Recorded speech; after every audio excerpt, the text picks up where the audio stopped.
So now there's a lot of conservatives in the country who are trying to make sense of Donald Trump and how they can support him when they were deeply Christian conservatives, and Donald Trump clearly is not. Doesn't know the Corinthians from Genesis. Just doesn't know anything about the Bible, and clearly hasn't gone to church very much. You used to say that during Vietnam, his own personal Vietnam was his efforts in trying to dodge venereal diseases. That's the kind of Christian Donald Trump is, let alone married 3 times, but, aren't they all at this point? So Michele Bachmann, who claims that she talks to God all the time, she does everything she does for God, has to square this, so she's going to make a great effort here.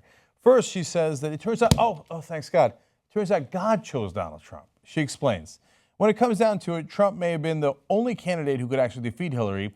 What I kept thinking to Jan was the book of Daniel. And the book of Daniel, the essence of the book, was that the Most High God lifts up who he will and takes down who he will. Yeah, okay, but that logic could apply to anything. Okay, so it's God's choice. So Barack Obama was also God's choice. Oops. Okay, logic, hell of a thing. By the way, this is the same woman who claimed in 2012 that God had chosen her to be president, then realized a little bit later the voters hadn't, so that became a bit of an issue for her. So now all of a sudden she's like, what do you say now, oh Lord? You say Donald Trump. Donald Trump? Okay, all right. So now it's apparently Donald Trump. So how is she going to justify that? Wait till you see. Buckle up. Here it comes.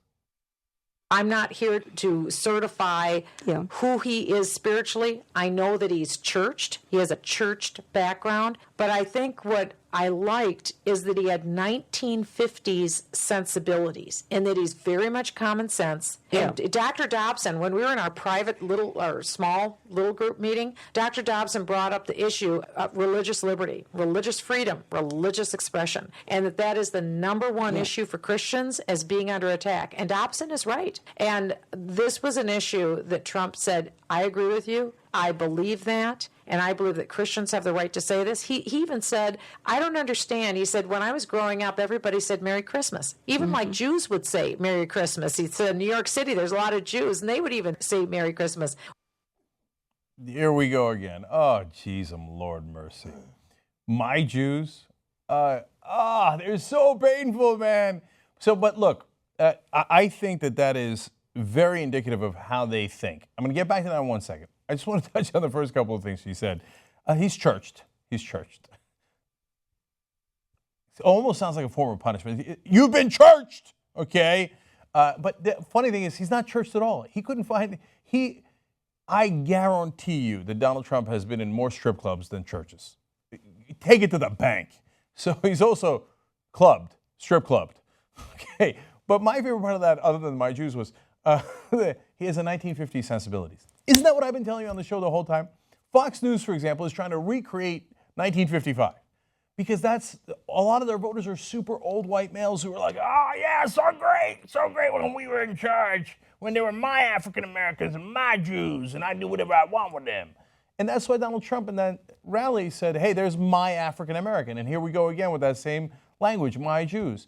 So that's because back then they ran everything. And that was their mindset. The most important part of that sentence is my Jews, my African American. And so they can't figure out why we don't agree to that. Well, we're not yours. You don't own the place. I know it used to be like that at some point, and I know you loved it back then and you want to go back to that, but we're not going back. So that's a sad day for you. And then finally, what is with this obsession that everyone has to do your holiday and give you your greeting? Why do I have to say Merry Christmas? I'm agnostic. I don't believe in any sky god. Why am I don't know if you know this. It's a free country. I can do whatever the hell I want. So, because I have not been properly churched or clubbed, but more clubbed than churched. So imagine if any other ethnicity demanded this.